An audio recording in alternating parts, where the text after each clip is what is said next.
Welcome. Today we are diving deep into Ephesians 4:11 through 13. This chapter and verses reveal Christ's blueprint for how his church is meant to function. We'll explore 3 questions. 1. Who gave the gifts? 2. Why were they given? 3. What is the ultimate goal? By the end, you'll see not only the beauty of Christ's design, but also your place in it. Let's begin with the bigger picture. Ephesians has 2 halves. Chapters 1 through 3, what God has done in Christ.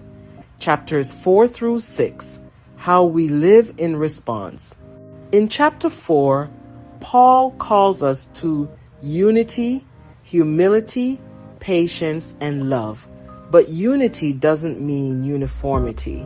Christ has given diverse gifts for the building of his church. And that takes us to verse 11. Paul writes, "So Christ himself gave the apostles, the prophets, the evangelists, the pastors, and teachers." What are the characteristics of these roles? Apostles, sent ones, laying foundations, pioneering new works. Prophets, truth tellers, bringing God's word for building up and encouragement. Evangelists, carriers of the gospel, missionaries, church planters. Pastor, teachers, shepherds, and instructors, guiding and feeding the flock. These roles are Christ's gifts, designed to protect, nurture, and expand his body. But why were these gifts given? Verse 12 says, "To equip his people for works of service, so that the body of Christ may be built up." The word equip means to mend, prepare, or set in order. Leaders are not meant to do all the ministry themselves, but to train believers to serve. The outcome? Every believer takes part. Ministry belongs to the whole body, not just a few leaders. And when everyone serves, what happens? Paul says the goal is unity in the faith and knowledge of Christ.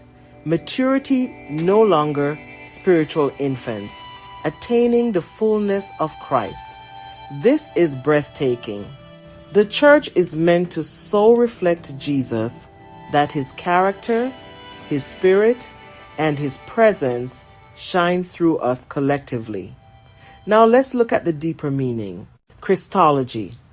Christ is the giver and the goal of these gifts.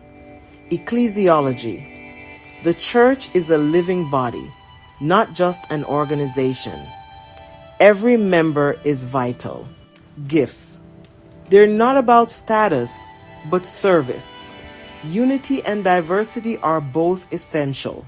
Christ's body thrives when different gifts serve one purpose. But what does this mean for us today? Leaders must equip, not dominate. Every believer has a role in ministry. The true goal is Christlikeness. Sound teaching and deep relationship with Christ guard us from deception. The church grows when every part does its work in love toward Christ. Let's wrap this up. Ephesians 4:11-13 shows us Christ gives gifts. Leaders equip, believers serve. The whole body grows. So here's the challenge. Are you allowing yourself to be equipped? Are you using your gifts to build up the body? Because when each of us steps into our role, the church becomes the radiant reflection of Jesus on earth until we all reach unity, maturity, and the fullness of Christ. Amen.